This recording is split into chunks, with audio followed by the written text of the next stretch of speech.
আমার ফুল বাগানে ফুল ফুটেছে, গোলাপ আজ নাহি না।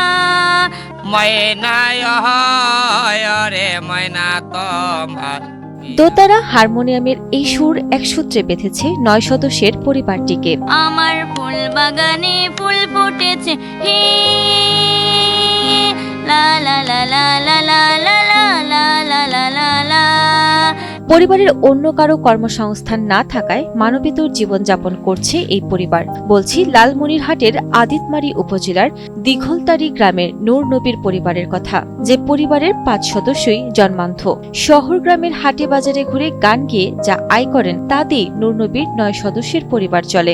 ময়নায় রে ময়না তোমার, বসে থাকি পালে খেরে আইসা হাসে। নূর নবী হাট বাজারে দোতারা বাজিয়ে ও গান শুনিয়ে সামান্য রোজগার করেন। ওই সামান্য রোজগারেই কোনোভাবেই সংসার চলে তাদের। কিন্তু বিপত্তি বেঁধেছে রমজান মাসকে ঘিরে, কারণ পবিত্র রমজানে গানের আসরে লোক সমাগম হবে না এবং আয় রোজগারও হবে না। কিভাবে রোজার মাস কাটাবেন তা নিয়ে দুশ্চিন্তায় নূর নবী। আসসালামু আলাইকুম, আমি মোহাম্মদ নুরুন নবী সরকার। অবশ্যই আমাদের ফ্যামিলিতে ৫ জন, আমার বাবা সব ৫ জন, আমাদের ভাই বোন ৪ জন, বাবা সব ৫ জন।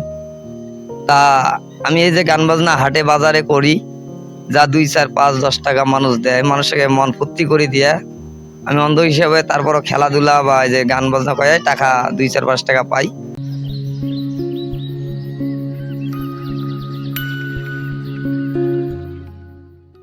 নূর নবীদের জীবনের কষ্টগাথা গল্প যেন প্রজন্ম থেকে প্রজন্মের, কারণ নূর নবীর বাবা এমদাদুলও মানবেতর জীবনের মধ্যেই গিয়েছে। জন্ম থেকেই দৃষ্টি প্রতিবন্ধী এমদাদুল অভাবের তাড়নায় জমি বিক্রি করে সংসারের ব্যয় ভার বহন করতেন। এদিকে প্রতিবন্ধী হওয়ায় তাদেরকে কেউ কাজের জন্য ডাকেন না। জন্মগত আমি অন্ধ, আর বাবা আমার বিয়ে দিয়েছে। আমার ছেলে মেয়ে হল ৫ জন, ছেলে একটা ভালো লাগে। ৪ জন ছেলে মেয়ে, ৪ জন, আর আমি সহকার ৫ জন। আমার সংসারে অন্ধ সবাই। সরকারি সাহায্য ভাই মাসে দেয় ৮০০ কোটি টাকা, এই যে দিয়ে তো চলে না। স্বামীও আমার প্রতিবন্ধী লোক, জন্মের থেকে এরকম। আমার যে কষ্ট এরকম করে গিয়েছে, ওরা মনে পালি নিতে নিতে মনে বাচ্চা থিতি নিছ। পরে বড় বাচ্চাকে বালন চালন করতে করতে করতে করতে বড় বাচ্চা মনে করো এখনো ডোকরা বতরা গান বাজনা করে। এত অভাবের মধ্যেও শিক্ষার গুরুত্ব বোঝেন নূর নবীর পরিবার। তাই তো ছোট মেয়ে রেশমাকে লালমনিরহাট শহরের হাড়িভাঙ্গায় অবস্থিত বেসরকারি উন্নয়ন সংস্থা RDRS এর দৃষ্টি প্রতিবন্ধী স্কুলে ব্রেল পদ্ধতিতে পড়াশোনা করাচ্ছেন। আর রেশমাও স্বপ্ন দেখেন বড় হয়ে সে একজন শিক্ষক হবে। আসসালামু আলাইকুম, আমার নাম মোসাম্মদ রেশমা খাতুন। লালমনিরহাট হাড়িভাঙ্গা RDRS-তে আমি থাকি। ওখানে পড়াশোনা ব্রেল পদ্ধতিতে। আমি ক্লাস ৮ম শ্রেণীতে পড়ি এবং ওখানে পড়াশোনা, গান, পাশাপাশি পাটে গাছ এবং নাচ, আমি এগুলো শিখি। আমি বড় হয়ে টিচার হতে চাই। সরকারি সাহায্য বলতে নূর নবীরা মাসে ৮০০ করে টাকা প্রতিবন্ধী ভাতা পান, যা বর্তমান বাজারে খুবই নগণ্য। প্রতিবেশীরাও তাদের দুঃখ দুর্দশা দেখে সরকারি, বেসরকারি ও বিত্তবানদের সহযোগিতা কামনা করছেন। মোহাম্মদ নবী ও অন্ধ মানুষ, ওর ফ্যামিলির সবাই প্রায় অন্ধ। ওর বউ ব্যতীত, ওর বাবা, ওর আরো ছোট 2টা ভাই আছে, বোনটা আছে, ওর মা একটু চলতে পারে। হাটে বাজারে এইভাবে গান বাজনা করে ও সংসারটা চালায়।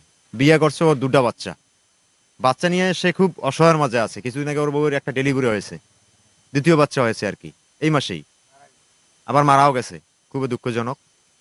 সবার কাছে একটাই করজোর অনুরোধ যে এর ফ্যামিলির দিকে যেন একটু সবাই চায়। মানে খুব কষ্ট করে চলে আর কি। এইভাবে ওনাকে একটু চোখ দিয়ে একটু লক্ষ্য রাখেন, খেয়াল রাখেন, যাতে উনি চলি পড়ি খাইতে পারে, এইটুকু। সাংঘর্ষার নূর নবী ভাই, হ্যাঁ, এরা সদস্য হলো ৫ জন। ৫ জনে অন্ধ, খুব কষ্ট ভিতরে বর্তমান দিন চলছে। পরিবারটিকে সহজ শর্তে ঋণ দান সহ সকল সহযোগিতার আশ্বাস দেন সমাজসেবা অধিদপ্তরের কর্মকর্তা। নূর নবী পরিবার, এই পরিবারে ৫ জন সদস্যই দৃষ্টি প্রতিবন্ধী। আমরা সমাজসেবা অধিদপ্তরের আওতায় তাদের ইতিমধ্যে প্রতিবন্ধী শনাক্তকরণের কাজটি সম্পন্ন করেছি এবং ৫ জন প্রতিবন্ধী ব্যক্তিকে আমাদের ডিপার্টমেন্ট থেকে প্রতিবন্ধী ভাতা প্রদান করা হচ্ছে।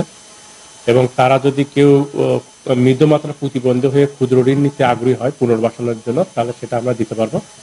আর সেই সাথে তারা যদি কখনো চিকিৎসার ক্ষেত্রে যদি কোনো আর্থিক সহায়তার প্রয়োজন হয় বা যদি ওষুধপত্র লাগে, তাহলে আমি আমাদের হাসপাতাল সমাজসেবা কার্যালয় বা রোগী কল্যাণ সমিতির মাধ্যমে আমরা দিতে পারবো। আর সেই সাথে যেহেতু 9 সদস্যের পরিবারে 5 জনই দৃষ্টি প্রতিবন্ধী, এই পরিবারটির সচ্ছলতা কিংবা তার পুনর্বাসনের জন্য যদি স্থানীয় পর্যায়ে কিংবা দেশ বিদেশের কোনো বিত্তবান ব্যক্তি তাদের পাশে এসে দাঁড়ায় সরকারের পাশাপাশি, তাহলে তাদের আরেকটু উপকৃত হবে।